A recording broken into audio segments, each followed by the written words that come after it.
Assalamualaikum anak-anak, bagaimana kabarnya hari ini? Hari ini kita akan belajar tema 1 subtema 1 pembelajaran 5 tentang materi bahasa Indonesia, matematika, dan PPKN. Nah, perhatikan gambar berikut ini. Di sini kita melihat beberapa gambar seri. Apa sih Bu itu gambar seri? Gambar seri itu gambar yang berurutan ceritanya, makanya dinamakan gambar seri. Coba dilihat dan diamati, kira-kira bercerita tentang apa ya gambar ini? Ya, di situ ada 3 teman sedang bermain pasir. Itu bernama semisal Udin, Benny, dan Edo. Di situ terlihat Udin memegang cacing. Dan gambar kedua, setelah mereka bermain pasir, si Udin mencuci tangannya. Dan namun si Edo tidak mencuci tangan, langsung makan. Gambar berikutnya, mereka makan bersama-sama. Tetapi si Edo terbaring sakit. Kenapa ya? Kenapa kira-kira anak-anak? Ya, karena si Edo tidak mencuci tangannya, sehingga dia tidak menjaga kebersihan tangan. Makanya anak-anak kalau mau makan harus mencuci tangan terlebih dahulu. Itu tadi adalah gagasan utama dari gambar-gambar seri tersebut. Apa sih Bu gagasan utama? Gagasan utama itu adalah ide pokoknya, yang mana menceritakan dari gambar-gambar tersebut. Kira-kira anak-anak bisa tidak membuat cerita berdasarkan gambar tersebut? Dicoba ya. Berikut adalah contoh dari ibu cerita gambar tersebut. Udin, Benny, dan Edo sedang bermain pasir. Mereka memegang cacing. Mereka bermain dengan senang. Kemudian mereka akan makan. Udin dan Benny mencuci tangannya. Namun si Edo tidak mencuci tangan dan mengambil makanan. Kemudian mereka memakan makanan itu dengan lahap sampai habis dan mereka merasa kenyang. Namun hal yang tidak diinginkan terjadi. Si Edo merasa sakit perutnya. Dan kemudian Udin dan Benny membawanya pulang. Setelah di rumah, Edo dibawa oleh ibunya ke rumah sakit.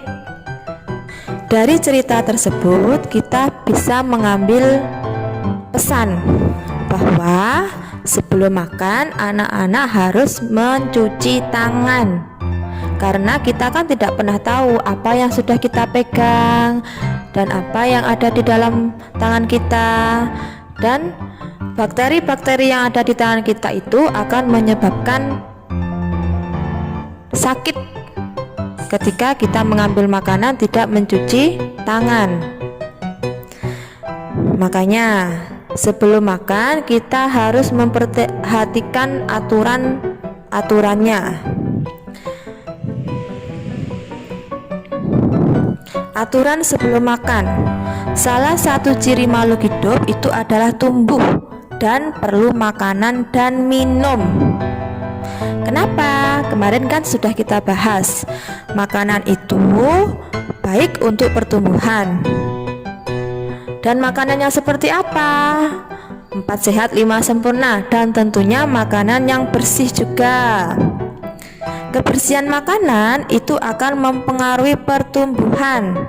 Jika tidak bersih, kesehatan dan pertumbuhan kita akan terpengaruh. Seperti halnya Edo tadi, dia tidak menjaga kebersihan tangannya, sehingga makanan yang dia pegang menjadi tidak bersih dan menyebabkan kesehatannya terganggu dan sakit perut.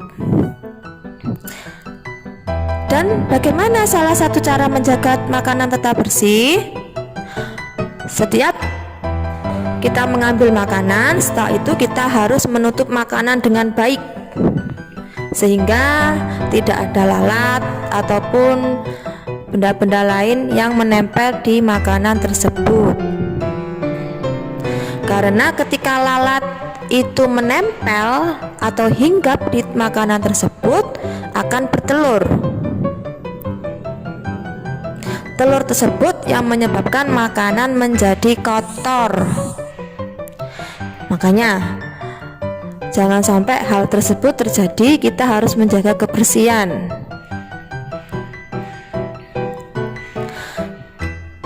Setelah itu, aturan apa lagi ya sebelum makan? Ya, kita harus berdoa sebelum makan. Kenapa Bu kita harus berdoa?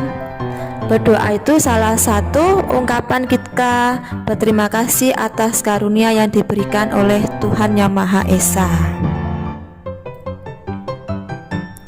Dan makan sesuai kebutuhan, tidak boleh terlalu banyak dan tidak boleh berlebihan, karena juga akan menyebabkan sakit perut.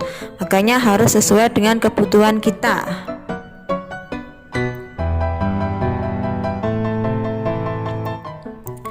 Hal-hal yang kita lakukan itu juga sesuai dengan sikap bersyukur, yaitu pengalaman sila Pancasila, sila keberapa kemarin anak-anak?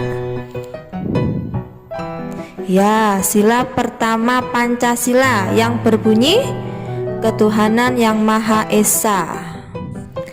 Kemarin Ibu sudah membahas 4 sehat 5 sempurna itu apa saja. Ya, makanan pokok, lauk pauk, sayur mayur, buah-buahan, dan terakhir adalah susu. Anak-anak suka tidak minum susu? Susu itu bisa berasal dari protein hewani maupun nabati. Ada susu kedelai, ada susu sapi. Kalau susu sapi itu berasal dari memerah sapi. Dan susu sapi itu adalah makanan yang baik untuk kesehatan. Biasanya sekarang kita bisa menemukan di kemasan-kemasan yang diproduksi oleh perusahaan dalam bentuk kotak siap saji agar mudah dikonsumsi oleh anak-anak. Berikut adalah contoh jumlah susu kemasan kotak yang dapat dihasilkan oleh beberapa perusahaan. Perusahaan A menghasilkan 1.200 kotak per bulan. Perusahaan B menghasilkan 3.000 kotak. Perusahaan C menghasilkan 4.800 kotak. Perusahaan D menghasilkan 3.250 kotak.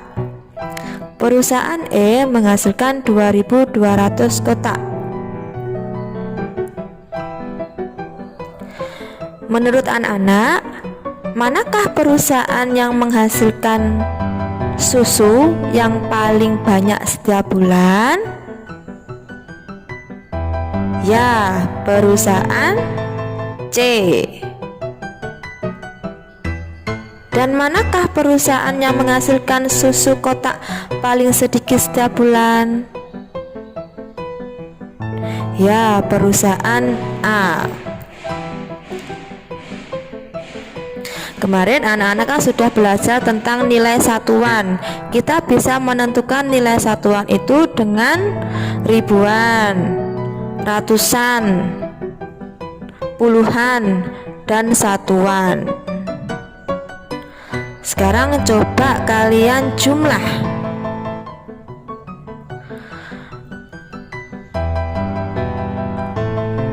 Berapa jumlah susu yang dihasilkan perusahaan A dan D? Kira-kira kalau dijumlah berapa ya? Kita bisa menggunakan sistem perhitungan penjumlahan ke bawah. Berikut caranya. 1200 ditambah 3250. Kita menggunakan sistem penjumlahan ke bawah. Yang mana dulu kita yang harus hitung? Apakah ribuan? Apakah ratusan? Puluhan? Apa satuan dulu? Ya benar, kita menghitung dari satuan terlebih dahulu. Satuan itu posisinya ada di mana, Bu? Ya, posisinya ada di paling belakang sendiri. Di situ 0 ditambah 0 sama dengan 0. Setelah itu maju ke depan. Berarti kita hitung yang nilai puluhan. 0 ditambah 5 sama dengan 5. Setelah itu maju lagi ke depan, menghitung yang nilai ratusan. 2 ditambah 2 sama dengan 4. Dan maju lagi ke nilai ribuan. 1 ditambah 3 sama dengan 4.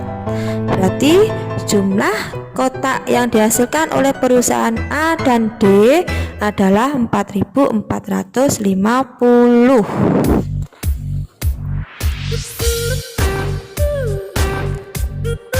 Baiklah anak-anak, itu adalah materi pembelajaran kita hari ini.